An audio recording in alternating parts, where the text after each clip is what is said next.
Hello, hello, hello, comment allez-vous? Je suis ravie de vous retrouver aujourd'hui sur ce live. J'espère que vous vous portez bien. Je suis Ornella Batsimba. Nous allons ensemble parler d'un sujet, un thème que j'ai appelé les petits noms que l'on donne à nos enfants. Les petits noms que l'on donne à nos enfants. Alors, me voici, tu sais bien que je suis ta spécialiste dans le domaine de la parentalité, dans le domaine d'éducation. Je suis là pour t'aider à à révéler la meilleure mère qui sommeille en toi, pour élever un futur homme, une future femme d'impact dans sa génération. Je suis là pour t'accompagner dans tes difficultés en tant que mère. Je suis là pour t'ouvrir l'esprit sur des points d'attention que tu n'aurais peut-être pas remarqués par rapport à l'éducation que tu donnes en ce moment à tes enfants.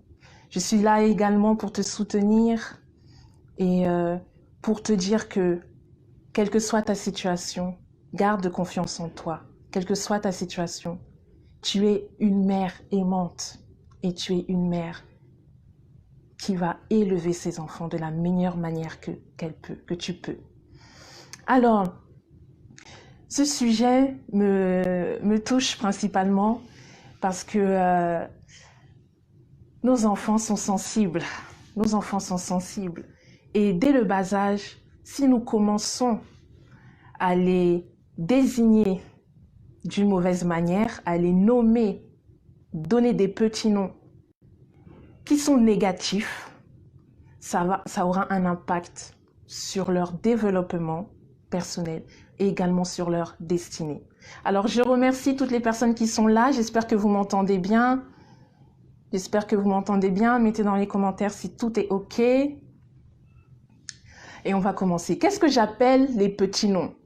Les petits noms. On donne des petits noms, un signe d'affection, par signe d'affection. Et les petits noms ont une connotation positive ou une connotation négative. Hello à toutes les mères de dynastie que vous êtes. Bienvenue sur ce live. Exemple de petits noms positifs que l'on peut donner à ses enfants.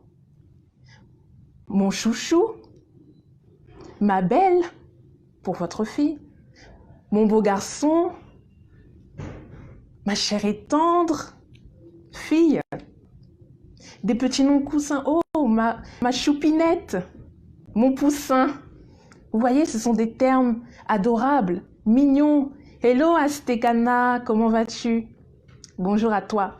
Des noms mignons, des mots attendrissants, des mots qui témoignent votre amour envers votre enfant. Et l'enfant se reconnaît. L'enfant sait que c'est vous qui l'avez de telle ou telle manière. Et ça forme une sorte de relation avec vous. Mais au contraire, il y a d'autres termes qui sont terrifiants, négatifs, et que des mamans attribuent à leurs enfants. Et c'est sur ce point-là que je veux appuyer durant mon live. Des termes négatifs, comme par exemple des petits noms négatifs, comme par exemple imbécile, idiot, je t'appelle, non? Vaut rien. Ce sont des termes blessants. Ce sont des termes qui sortent de la bouche d'une mère avec un impact puissant. Que ce soit dans le positif, que ce soit dans le négatif, les termes en tant que mère que tu sors de ta bouche à destination de ton enfant auront des impacts positifs selon tes termes positifs qui sortent de ta bouche, impact négatif selon les termes négatifs qui sortent de ta bouche. Bonjour Fabs la joie. Ce qui me fait mal, c'est comment l'enfant reçoit cela. Parce qu'en l'appelant imbécile, en l'appelant voyou, en l'appelant vaurien, tu le caractérises déjà dans un certain comportement. comportement d'imbécile, c'est-à-dire qu'il n'est pas intelligent, bête même. Ça veut dire que lui-même, il va se sentir comme quelqu'un qui n'est pas intelligent. Ton fils va se sentir comme quelqu'un qui est idiot. Ta fille va se sentir comme quelqu'un qui est idiote. Et tu crées en ton enfant une blessure. Une blessure qui va conduire à un manque de confiance en lui. Supposons que tu l'appelles comme ça dès le bas âge et qu'il grandit avec. Voilà qu'il est en classe de primaire, il grandit avec. Voilà qu'il est dans les études supérieures, il grandit avec. Même dans sa vie sociale, il aura des difficultés à avancer à cause de cette blessure de confiance en lui. Le point d'attention que je veux, la pensée que je veux véhiculer à travers ce live, c'est d'éviter, maman, évite de caractériser ton enfant avec des noms négatifs. Évite vraiment, parce que à l'avenir, en l'appelant voyou, ne sois pas étonné qu'il devienne voyou, puisque tu l'appelles déjà voyou depuis qu'il est petit. Ne sois pas étonné qu'on t'appelle qu'il est au commissariat. Ne sois pas étonné qu'on frappe à ta porte pour l'interpeller. Ne sois pas étonné que tu entendes des nouvelles par rapport à ton enfant. L'enfant va revêtir la caractérisation que tu lui donnes. D'où l'importance de le désigner d'une manière positive. Même si dans ton cœur, en toi-même, tu te dis « Ah, j'ai l'impression là que l'enfant, il n'est pas beaucoup intelligent, quoi, pour ne pas dire bête. » Mais ne l'exprime pas. Et même si tu constates une situation, exprime le contraire. Même si tu constates que peut-être que ton enfant est bête, dis qu'il est intelligent.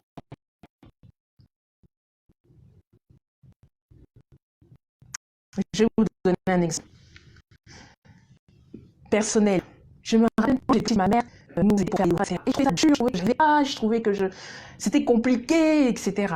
Et ma mère nous disait tout le temps, tu es intelligente. Même si je n'avais pas les bons résultats. Elle nous disait, tu es intelligente. Tu peux le faire. Tu peux réussir. Et quand je cherchais l'orientation pour mes études supérieures, elle me disait, quelle que soit la filière que tu vas prendre, tu peux réussir. Quelle que soit la filière que tu vas prendre, tu seras intelligente dans cette filière. Alors que moi-même, je n'avais pas cette vision-là. Le fait que ma mère me le dise, ça m'a boosté. Ça m'a boosté. Sa parole m'a boosté et sa parole m'a même propulsé. Parce que j'ai choisi la filière scientifique. Et j'ai réussi dans cette filière. Donc, c'est un exemple dans le sens positif, mais il y a aussi un exemple d'impact négatif. Je voyais, dans mon entourage, je voyais une maman qui disait tout le temps que son fils était un voyou. Il était dans l'adolescence, elle disait que son fils était un voyou. Elle l'appelait même voyou dans la rue. Elle l'appelait même voyou dans la rue. Et quand elle était en présence d'autres personnes qui lui demandaient des nouvelles de son enfant, elle disait « Ah, le voyou là! Oh, laisse seulement !» Quand tu agis comme ça en tant que maman, d'une part, tu exposes ton enfant devant les gens et d'autre part, tu proclames de ta bouche ce que l'enfant va devenir. Je vous laisse imaginer la suite. Je vous laisse imaginer ce qu'est devenu cet enfant après quelques années. Il est devenu ce que la maman disait. Il est devenu ce que la maman parlait partout.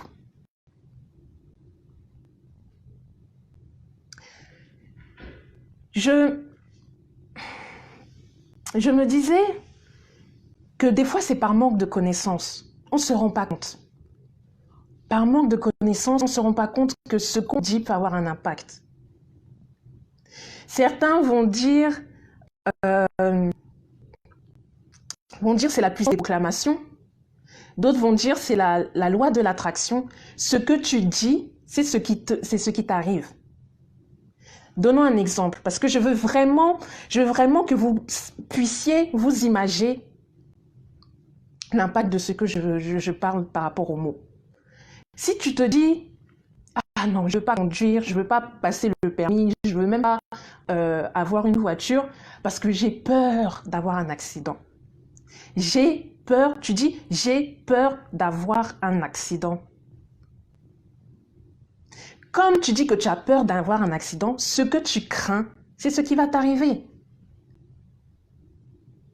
Tandis que si tu remplaces cette parole en disant « Je vais conduire sans problème, sans difficulté », tu te conditionnes déjà et tu parles à la création que tu vas conduire sans problème, sans difficulté. Et effectivement, tu vas conduire sans problème, sans difficulté. De la même manière, cette logique-là, tu l'appliques pour ton enfant. Tu peux lui donner le nom championne. Bonjour ma championne. Tu as bien dormi mon champion. Chef. Ça va mon chef. Président ou présidente. Voilà des termes qui valorisent déjà d'une et qui désignent déjà son avenir. Qui ouvrent la voie pour la personne qu'il sera ou qu'elle sera. Si tu remarques déjà que ton enfant a des talents, des dons particuliers, appelle-le par cela. Ton enfant aime chanter. Appelle-le chanteur, chanteuse. Ta fille aime la couture. Désigne-la déjà comme couturière internationale. Ma couturière internationale. Ta journée s'est bien passée. Ton enfant a l'art oratoire. Quand il s'exprime, les gens s'arrêtent et écoutent.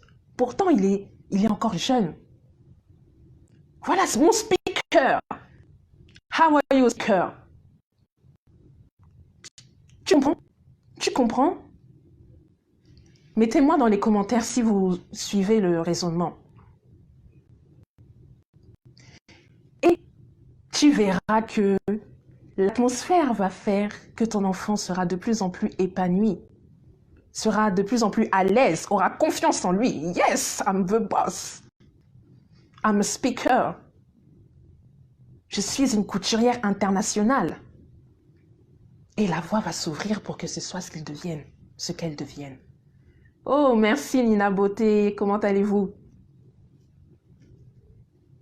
Mais à un moment, je me suis posée et je me suis demandé, qu'est-ce qui fait qu'une maman, une femme, qui a gardé en son sein pendant 9 mois un enfant, qui l'a mis au monde avec les souffrances de l'accouchement, qui l'a tenu dans ses bras et qui se met à le désigner d'une manière abominable, avec des noms, avec des surnoms,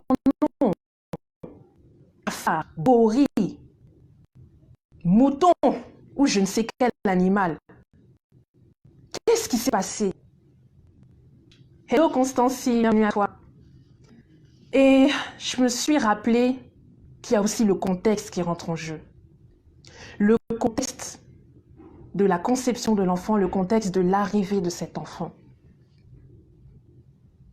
Il y a des femmes, peut-être même certaines d'entre vous, qui n'aviez pas planifié l'arrivée de cet enfant.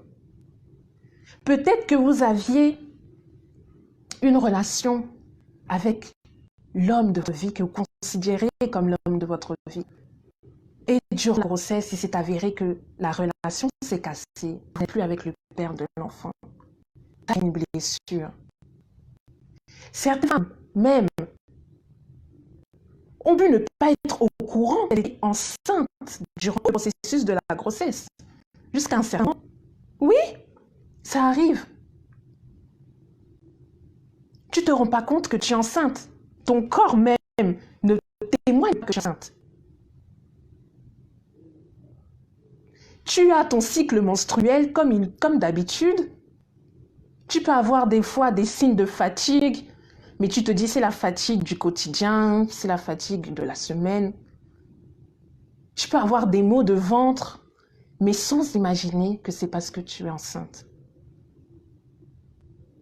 Jusqu'à un certain moment où tu te dis je vais voir le médecin. Et c'est là où on t'annonce que c'est parce que tu es enceinte. Donc tous les symptômes là que tu avais, c'est parce que tu avais une grossesse en toi. On a même vu des cas où des femmes qui ont des douleurs au ventre vont directement à l'hôpital. Et c'est à l'hôpital qu'elles se rendent compte qu'elles sont enceintes, qu'elles sont sur le point d'accoucher. Alors que physiquement, tu ne pouvais pas le voir. Donc imaginez psychologiquement la difficulté de cette femme qui ne s'attendait pas du tout à être mère. Tout à coup, voilà qu'on lui dit qu'elle est mère. Voilà même qu'elle est dans une situation où l'homme en question ne fait même plus partie de l'environnement, de son environnement. Et elle se retrouve seule avec cet enfant non désiré. C'est un contexte non négligeable qui peut conduire au fait de désigner son enfant avec des termes malheureux. Il y a eu aussi des cas où la conception de l'enfant s'est faite de manière tragique. Un événement absolument ignoble, qui est le viol. Il y a beaucoup de cas comme ça. Comment une femme peut accueillir, ouvrir ses bras? Vous voyez l'exercice psychologique par lequel il faut passer pour surmonter ce traumatisme et accueillir cet enfant avec tout notre amour, tout son amour.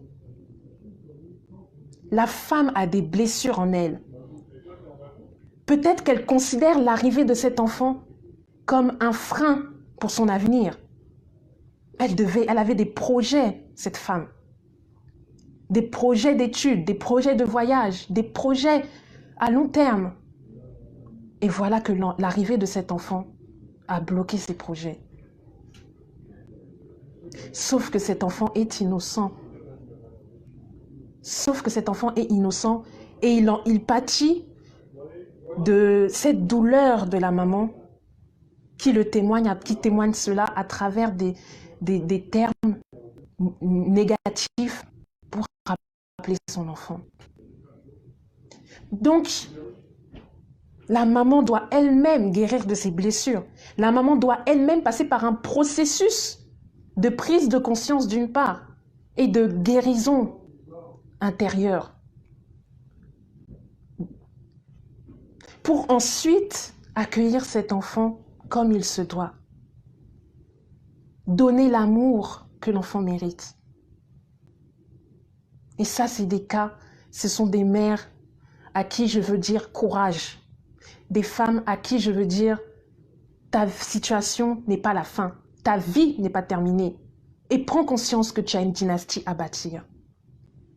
Et à nous toutes qui sommes mères, moi-même mère de 2 enfants de bas âge, je veux que nous prenions conscience que comme nous voulons le meilleur pour nos enfants, donnons également leur le meilleur, donnons-leur également le meilleur de notre manière de nous exprimer à eux, de notre manière de les appeler. Appelons-les comme des futures personnes distinguées. Donnons-leur des attributs qui sont non pas péjoratifs, mais bénéfiques. Et qui seront bénéfiques pour leur destinée également. Outre nous qui sommes mamans, il y a également des personnes dans notre entourage qui désignent nos propres enfants selon leur point de vue, qui donnent des petits noms. Ces personnes-là donnent des petits noms à nos propres enfants, des petits noms qui ne sont pas la réalité. Toi, tu es dans une attitude d'éducation positive, tu es dans une attitude d'ouverture vers ton enfant, d'accueil, de faire en sorte que l'enfant soit dans un environnement sain, etc. Mais autour de l'enfant, ça peut être les proches, les membres de la famille, l'environnement scolaire, l'environnement des crèches, etc. Ou là-bas, tu n'es pas présente, mais là-bas, on peut désigner ton enfant d'une quelque manière que ce soit. Donc, soyons proches de nos enfants, d'une part, pour qu'ils se sentent à l'aise de nous dire ce qui se passe à l'école, à la crèche, ou peu importe l'endroit. Qu'ils soient libres d'exprimer ce qu'ils ressentent, ce qui se passe, et nous-mêmes, apprenons-les à ce qu'ils rejettent la manière négative dans laquelle on les appelle. C'est ce que je fais avec mes enfants. Si ma fille, on lui dit « tu n'es pas belle », bon, elle a 2 ans, mais j'ai déjà commencé. Elle a 2 ans, mais elle comprend déjà. Si on te dit que tu n'es pas belle, tu refuses. Tu réponds « si, je suis belle ». Et je lui dis « tu es belle ». Et pas que moi. Mon mari aussi lui dit qu'elle est belle. Et c'est important qu'elle puisse déjà avoir ce feedback de l'image paternelle. Parce que ça va lui permettre d'avoir confiance en elle et de ne pas être, disons, à l'affût, quand elle sera grande, à l'affût de l'amour d'un homme qui va lui dire que tu es belle. Vous voyez? Le fait qu'elle ait son propre père qui lui dise tu es belle, elle n'aura pas une blessure en elle de se sentir pas belle et de se réfugier vers un homme qu'elle va rencontrer qui n'est pas l'homme de sa vie et qui lui dira tu es belle alors que ce sera potentiellement un homme qui peut la blesser. Même à mon fils qui a 5 ans, je lui ai déjà dit refuse toute désignation de qui que ce soit, ton camarade de classe, ta maîtresse, je ne sais pas quel enseignant, ou même un membre de la famille qui pourrait t'appeler d'un terme qui ne te plaît pas. Refuse cela. Il peut avoir des désignations, je prends par exemple la crèche, où par méconnaissance ou en innocence, les personnes de la crèche peuvent donner un terme aux enfants, par exemple, « Oh, tu es vilain, tu es vilaine ». Arrivé à la maison, l'enfant dit « Oh, je suis vilain, je suis vilaine ». Posez-lui la question « Pourquoi tu dis ça? Qui t'a dit ça? Où est-ce que tu as entendu ça ?» Et enseignez à votre enfant que non, tu n'es pas vilain, tu n'es pas vilaine. Tu es beau, tu es belle. Tu es un enfant qui aime aider les autres et non pas un enfant qui aime blesser les autres. Tu es un enfant qui aime aider les autres. Tu es un enfant à l'écoute des autres. Et même si tu n'écoutes pas l'autre, tu as cette volonté de vouloir aider. Même si tu n'écoutes pas l'autre, tu as cette volonté de vouloir l'écouter. Changeons la face du disque, à l'époque, les vinyles, pour ceux qui sont de ma génération et avant. Si sur le disque face A, il y a un certain cercle qui tourne, cercle négatif, des termes négatifs, changez de face. Et c'est vous qui réécrivez par-dessus pour votre enfant.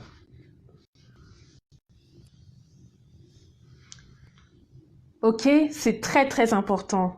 Est-ce qu'il y a des questions? Est-ce qu'il y a des commentaires? Dites-moi pour vous si ce que je dis fait du sens, si vous vous retrouvez dans ce que je dis. Et partagez cette vidéo également à d'autres mères de votre entourage, d'autres amis, d'autres membres de votre famille, pour qu'ils soient sensibilisés à ça. Parce que c'est nous qui devons élever nos enfants d'une manière adéquate, d'une manière sereine, pour qu'ils soient bâtis dans la société. Et commençons dès le bas âge. Commençons dès le bas âge, ok? Nous bâtissons une dynastie de futurs hommes et de futures femmes d'impact. Des enfants qui sont posés dans la société, qui ne craignent pas d'agir et d'aller dans leur destinée, qui ne craignent pas leur caractère intrinsèque et les valeurs qui leur seront inculquées par nous. Alors j'espère que j'ai pu t'aider durant ce live. Je te remercie pour ta présence. Merci à toutes celles qui sont là. Je salue également la communauté YouTube. Et on se retrouve très prochainement pour un autre live.